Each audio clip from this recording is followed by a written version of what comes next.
So what's wrong with my axle?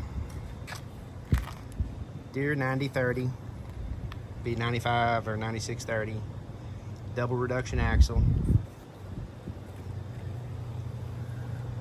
I've never seen one blow out the bottom like that, but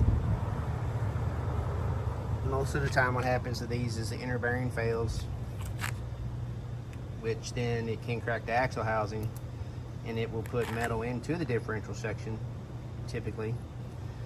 But it's kind of rare to see one come apart, so we'll get it at autopsy, see what happens with it.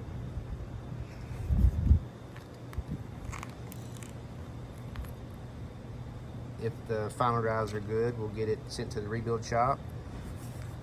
We've got rebuilt differentials on the shelf. We'll rebuild the final drives, put it back ready to sell.